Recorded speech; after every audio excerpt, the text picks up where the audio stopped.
Hey everybody, I'm Tim Hicks. I'm here at Boots and Hearts with Hidden Beats. Check it out. All right, first question. What's your favorite part about Boots and Hearts? Oh my God, I think my favorite part about Boots and Hearts is just how electric the audience is. Like everyone waits all year for an event like this, and it's the biggest one in Canada, and the energy is unparalleled. It's just so much fun, and to see all those smiling faces and to hear them sing the songs back to us is really a pleasure. What do you think is one of the standout parts of the country music community? Oh, I just think in Canada especially, we have such a great scene, and it's unique to the scene in America and the scene in other countries. And so I think that's our biggest asset. Is just for some reason in Canada, we grow great hockey players and great artists. That's for sure. So there you go. What do you think it takes to stand out in like an oversaturated market that we have in the digital world? Oh man, what it takes to stand out. I think you got to have a good song, and I think that is enough. If you have a hit song, it's pretty apparent, and that will propel you, out of the pack a little bit, even for a moment or two. You know what I mean? And I think once you have a couple of those, you're on the scene and you win. I think that's probably what it is. It's just songs. Having good songs. For sure. Do you have any memorable fan moments that someone's come up to you and said, "This song hit me this way"?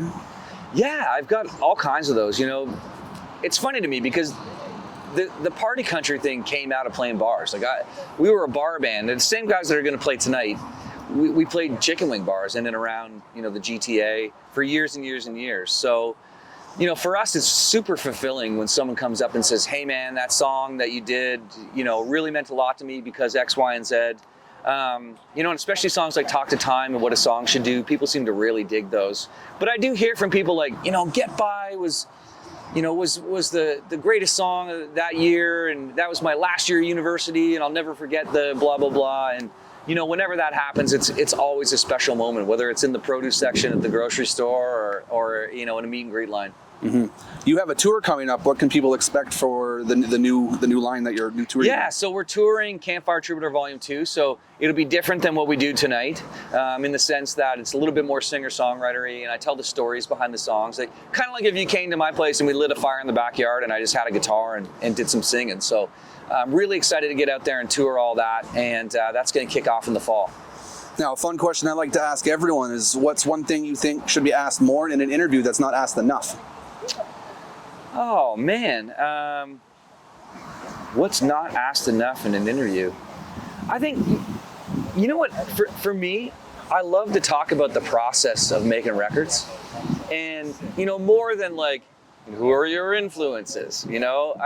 I love making albums, and there's a skill set involved in recording, and like the bands that I love, especially sort of like the classic rock bands, all talked about how they recorded, and we did this and we did that and we layered this on it and we double tracked this vocal. I love talking shop like that, and I wish more people would ask us about it. For sure.